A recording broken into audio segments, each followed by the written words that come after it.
Kita bersyukur bahwa kita punya Yesus itu satu-satunya pribadi yang pernah mati, tetapi dia bangkit dari antara orang mati. Itulah hebatnya iman Kristen. Itulah luar biasanya iman Kristen. Karena iman Kristen mempercayai tentang kebangkitan dari antara orang mati. Karena Yesus dia pernah mati. Dia pernah lahir dan dia juga pernah mati. Tetapi Yesus tidak tinggal di dalam kematian. Itu yang jadi perbedaan. Musa, nabi yang hebat, dia mati, tetapi dia tidak bangkit dari kematian. Abraham juga sama, Daud juga sama. Nabi-nabi yang hebat di dalam perjanjian juga mengalami hal yang sama. Mati, tetapi mereka sedang menunggu kebangkitan dari antara orang mati. Tetapi Yesus, dia mati dan dia turun ke dalam kerajaan maut. Wahyu pasal yang pertama ayat 17.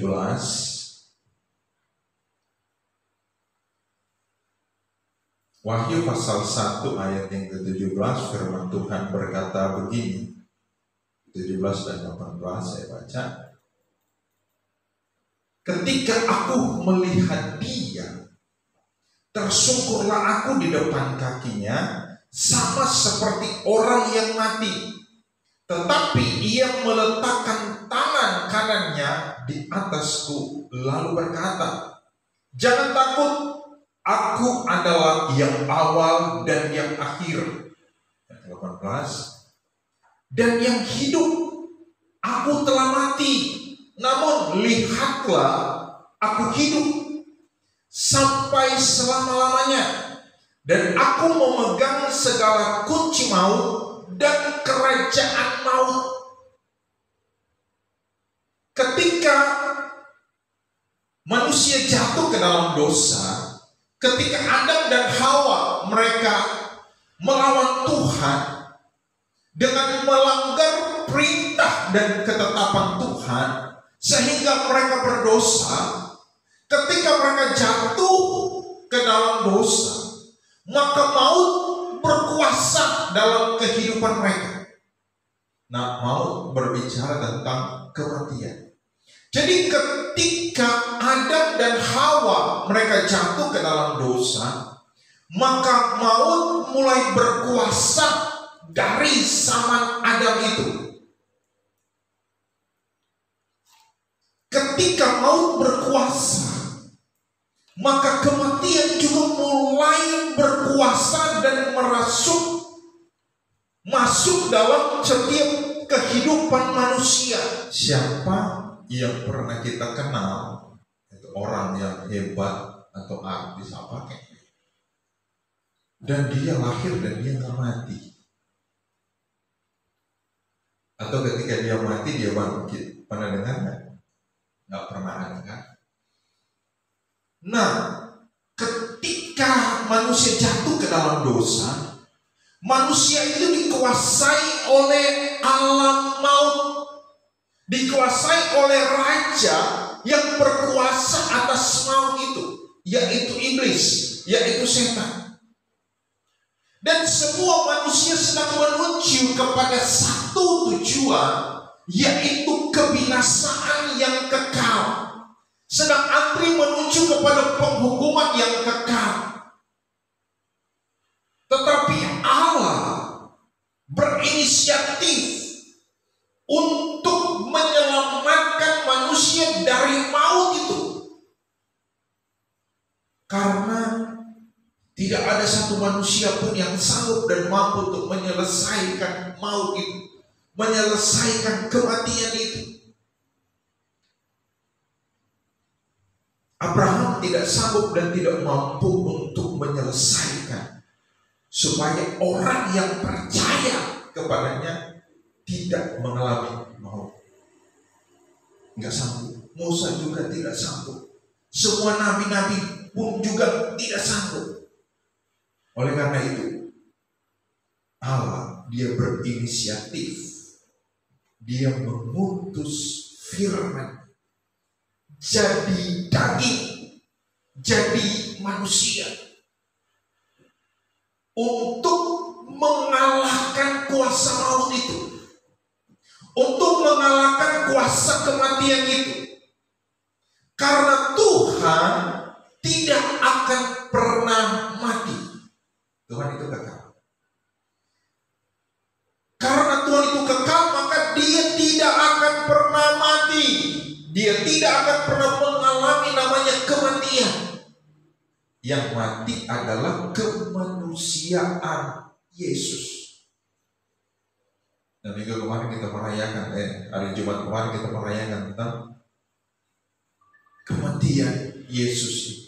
Jadi kematian Yesus di atas kayu salib untuk mengalahkan kuasa maut, untuk mengalahkan kuasa dosa, untuk mengalahkan kuasa iblis, mengalahkan kuasa setan yang berkuasa atas kerajaan maut itu. Oleh karena itu, ayat yang 18 firman Tuhan berkata begini di dalam Wahyu tadi. Dan yang hidup aku telah mati. Ketika Yesus mati, dia menyerahkan nyawanya.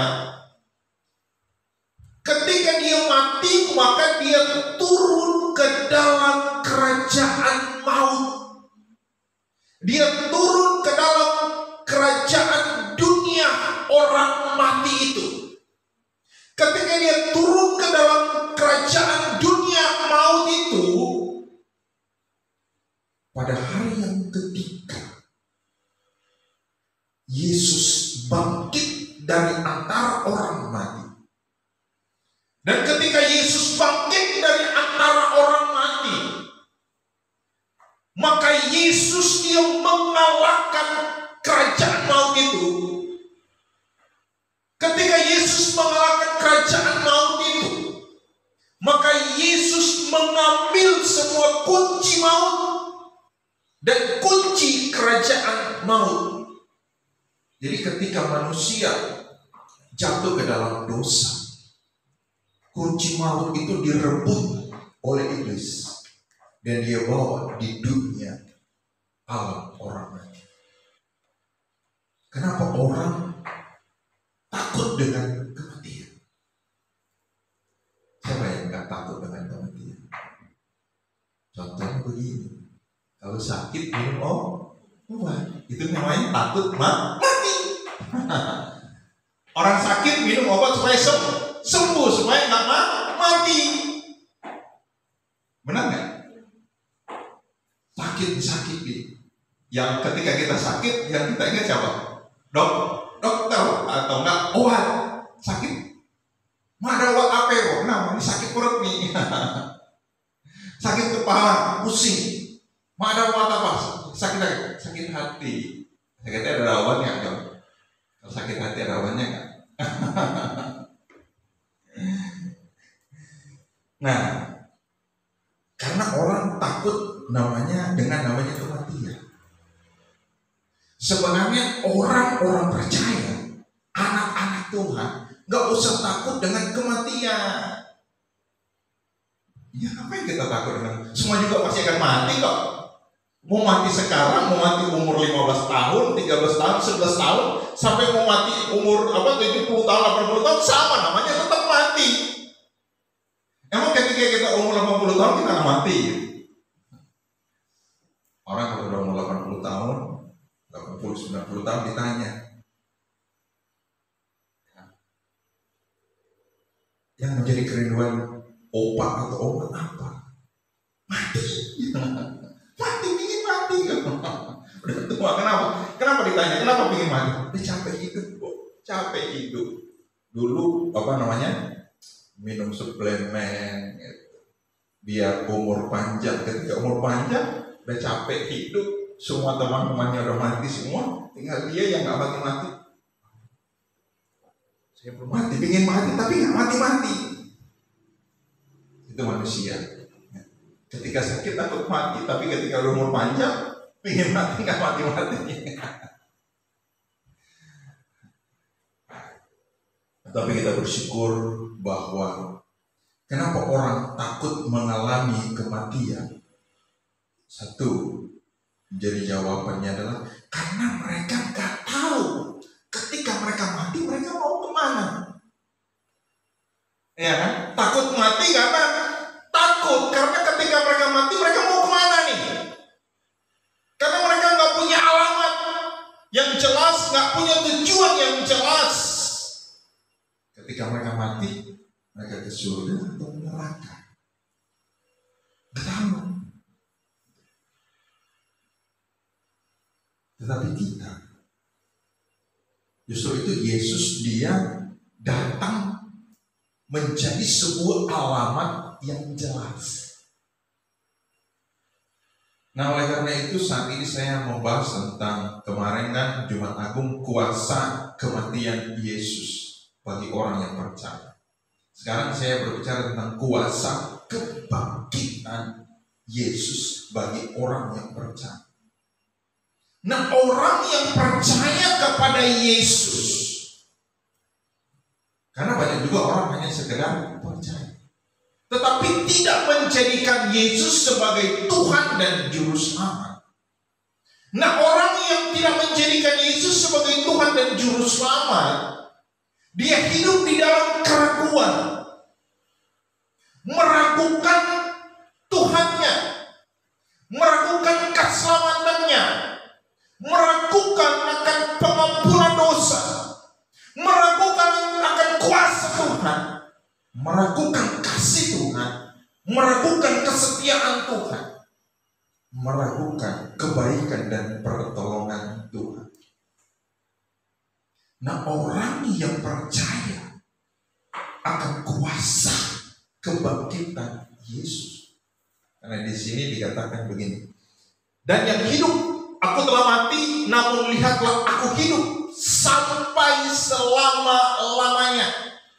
Yesuslah satu-satunya pribadi yang berani mengatakan dan yang pernah mengatakan, lihatlah aku ini hidup.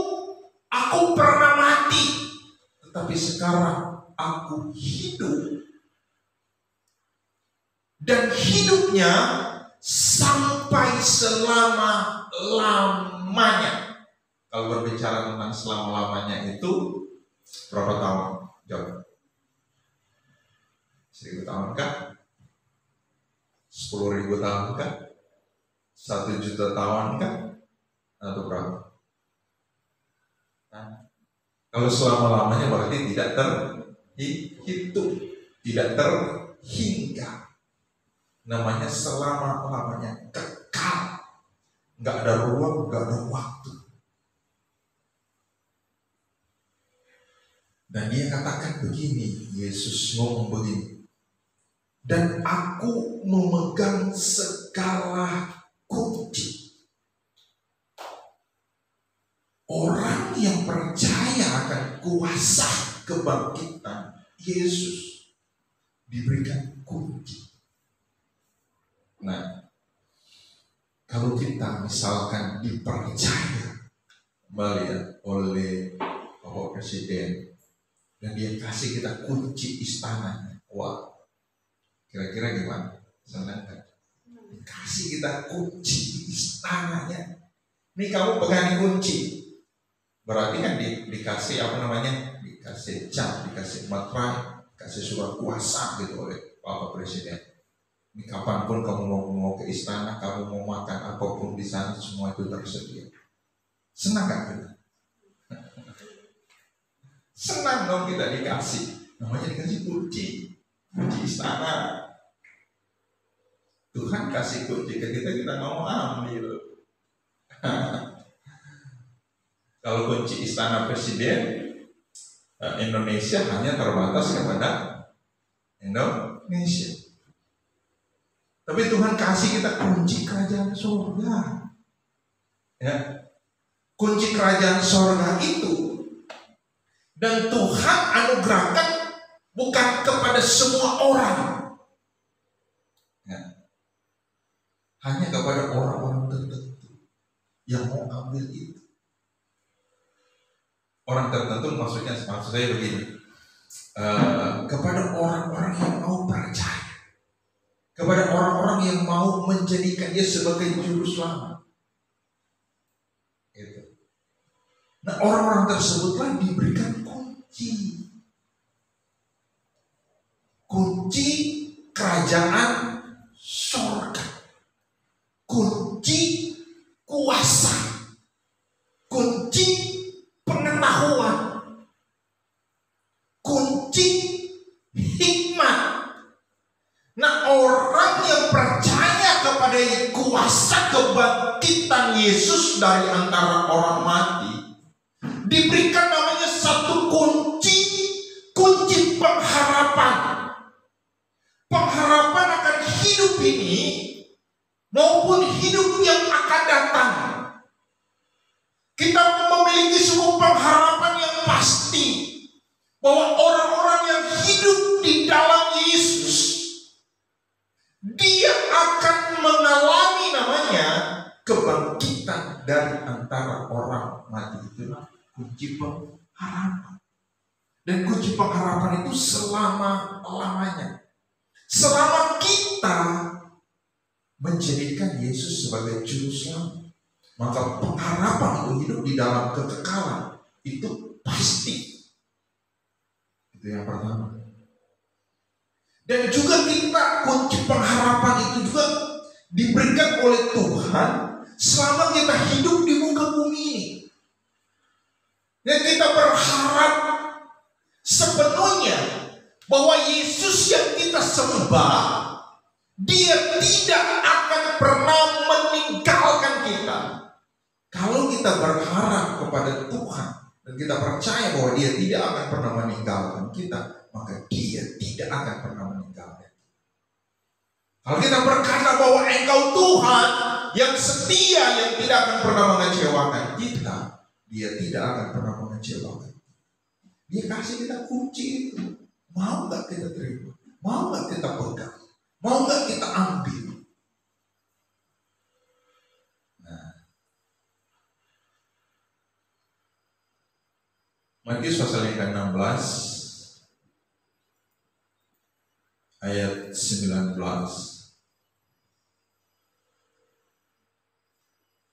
Jadi kuasa kebangkitan Kristus itu Tuhan memberikan kepada kita kunci kerajaan surga. Surga itu kekal. Surga itu sempurna. Nah, lihat, kepadamu akan kuberikan kunci kerajaan surga. Tuhan kasih kunci kerajaan surga kepada murid-muridnya. Nah, minggu kemarin saya sampaikan tentang murid itu seorang yang mengalami perjumpaan secara pribadi dengan Tuhan, yang mau taat, mau setia, sungguh-sungguh serius dengan Tuhan. Kepadamu kuberikan kunci kerajaan surga. Kalau kunci kerajaan surga dia beri bagi kita, masa si kunci hikmat dia gak berikan? Masa si kunci pengetahuan dia gak berikan? Masa si kunci kepintaran dia gak berikan dalam hidup kita? Dia akan beri itu ketika kita sungguh-sungguh percaya. Jangan ntar ngomong, katanya Tuhan kasih kunci hikmat, ya kan? Kata dikasih kunci hikmat nih, besok ujian kan? Tapi nggak belajar. Kita nggak belajar gitu besok. Yang penting ada kunci hikmat, ada kunci pengetahuan, ada kunci kebijaksanaan. Kata ada itu. Tapi nggak belajar nih hari ini. Pulang dari sini nggak belajar gitu. ujian. Kira-kira dikasih nggak kunci hikmat itu? Dikasih kalau dikasih lah kalau nyontek. Ini orang udah pada besok gimana? Dia nyontek nggak ya? Nyontek nggak ya? Nyontek kata Tuhan, kaya ini. Ya, ini kan tegang nih. Besok kan penentuan. Lulus nggak? Naik kelas nggak? Ayat yang berapa itu coba? Kepadamu kuberikan kunci kerajaan sorga. Apa yang kau ikat di dunia ini akan terikat di sorga. Nah, saya mau kasih tahu buat anak-anak besok yang mau ujian ya. Kalau kau takut besok menghadapi ujian, yang nggak bisa. Kalau bimbang besok menghadapi ujian, kau nggak bisa. Udah mulai khawatir nih, ntar malam nggak bisa tidur nih gitu. Yang bisa tidur nggak ntar malam besok ujian nih. Satu bisa tidur nggak Sati? Nah, kenapa nggak bisa tidur? Minum obat tidur lah. Ntar takut nggak kebangun ya. Kalau cuma santai aja, baca yang penting tidur. Nggak bisa. Kalau kunci aja kerajaan surga Tuhan berikan, masa dia nggak kasih kepada kita kekuatan, kemampuan untuk mengisi soal jawaban itu? Yang penting belajar. Yang bisa ya? Ya nggak? Belajar, di rumah belajar. Jangan cuma belajar makan, belajar main game, belajar nonton. Kalau nonton mau masuk belajar kali, main game mau masuk belajar kali. Yang belajar itu sekolah sama beribadah itu belajar taat, belajar setia, baca Alkitab juga belajar sungguh-sungguh untuk baca Alkitab. Dan kira-kira udah pernah baca nggak Alkitab nih? Sering baca nggak Alkitab? Belajar bacanya Alkitab nih. Datang sama Tuhan kasihku hikmat, ujian nih. Tuhan kasihku berkat, Tuhan tolong. Tapi kita nggak baca ini Alkitab nih. Kita nggak baca ini Alkitab. Ada orang yang datang, udah dewasa, saya masih 12 tahun ya, masalah. Dia lihat ada Alkitab di atas tempat tidur saya ada Alkitab. Tapi yang teman saya ini tahu banyak, udah hafal banyak banget. Tapi pemabuk gitu. Udah mabuk masuk di kamar saya. Woi, bangun. Kenapa? Itu Alkitab. Masa Alkitab di atas Di atas kepala. Dibaca dong. Tapi dia lagi sakau gitu.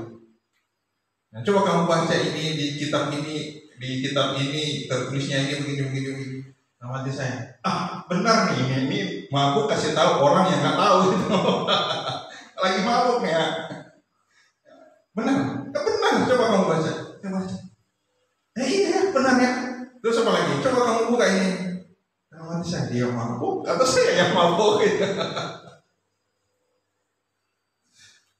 Dari situlah saya belajar untuk benar-benar membaca ini Alkitab. Dia kan kasih kita kunci kerajaan surga. Mazmur pasal yang ke-19 ayat 20. Ini salah satu kunci hikmat. Taurat Tuhan itu sempurna. Menyegarkan jiwa. Saya tanya, John main game 1 jam, jiwa segar nggak? Segar nggak? 4 ada mata, ada damai nggak? Ada ketenangan jiwa nggak?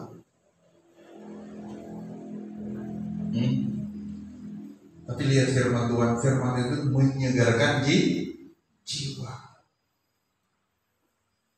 Firman Tuhan itu memberikan hikmat. Firman Tuhan itu memberikan pengetahuan. Firman Tuhan itu memberikan kepintaran dan kepandaian kepada semua mereka yang mau taat. Contohnya begini. Ini John ya, John. Saya ketika jadi hamba Tuhan, yang saya bawa ini, ini aja senjatanya bisa keliling hampir seluruh Indonesia. Saya nggak pernah berpikir, nggak punya tujuan, nggak punya cita-cita. Yang saya pikir saya cuma satu, saya ingin ke Jakarta ya. Itu aja. Dulu. Tapi ketika saya tahu kebenaran, Mazmur 119, belajarlah anak-anak, belajar baca Alkitab, karena Alkitab ini. Sekarang saya kasih begini. John, pelajaran kelas 1 SD masih ingat nggak? Tapi ini Alkitab ini dari kita masih belum lahir sampai kita dewasa, sampai nanti kita tua, tetap Alkitab yang sama yang dibawa, Alkitab yang sama yang dipegang. Ketika kita lahir, kita didoakan juga Alkitab yang sama. Ketika kita mati, ditaruh di liang lahat, tetap yang dipegang oleh pendeta kalau orang Kristen tetap Alkitab yang sama. Benar nggak sih? Alkitab yang sama kan? Hanya ini. Ini Alkitab ini sumber semua pengetahuan yang ada di muka bumi ini.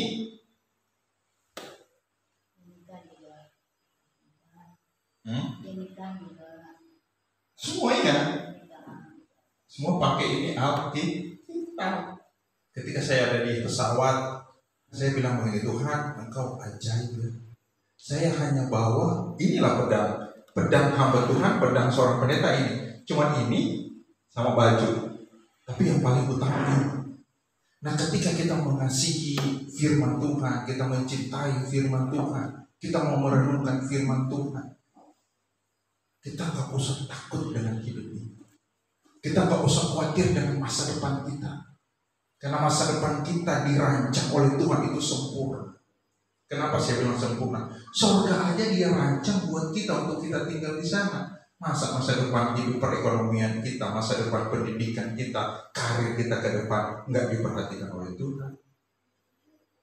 Itu kira-kira yang penting taat, yang penting setia membaca dan merenungkan firman Tuhan ini dengan sungguh-sungguh. Karena firman Tuhan inilah yang memberikan kepada kita pengertian. Dan firman Tuhan ini dia kekal. Seperti saya bilang tadi, kalian duduk di gereja manapun, tetap Alkitab yang sama yang disampaikan. Benar nggak? Ya, tetap Alkitab yang sama. Firman Tuhan pada ini di dalam Mazmur pasal 119 ayat yang ke-97. Nah, ayat 97 mulai bilang begini. Betapa ku cintai Taurat. Aku merenungkan sepanjang hari. Sudahkah kita memiliki hati ini? Sudahkah kita memiliki kerinduan ini? Mencintai firman Tuhan. Merenungkan firman Tuhan itu sepanjang hari. Karena firman Tuhan bilang menyegarkan jiwa. Terus ayat 98. Perintahmu membuat aku lebih bijaksana dari musuh-musuhku. Nah, Daud banyak banget musuh. Di sekolah juga punya musuh nggak ya? Ada musuh nggak di sekolah? Ada lah musuh. Orang yang nggak suka sama kita lah. Tetap ada. Saya sama SD juga begitu. Tetap ada musuh. Tapi firman Tuhan bilang, ketika kita mau merenungkan firman Tuhan, kita lebih bijaksana daripada mereka yang memusuhi kita. Sebab selama-lamanya itu ada padaku. Jadi pelajaran kelas 1 SD, ya, ketika John SMA atau SMEA masih ditanya, yang ditanya ya sekarang kan, tapi ini tetap sama. Firman Tuhan tetap sama. Nah, ayat 99, firman Tuhan bilang begini. Nah, itu kunci pengetahuan, kunci hikmah, kunci kebijaksanaan. Aku lebih berakal budi daripada semua pengajar-pengajar. Hebat ya, lebih pintar daripada dosennya, kata firman. Ini dia bilang. Kalau dosen profesor doktor, kabir atau bocor, dia mungkin nggak tahu ya, masih mahasiswa. Tapi firman Tuhan bilang dia lebih. Tapi belum pernah ada mungkin di Indonesia.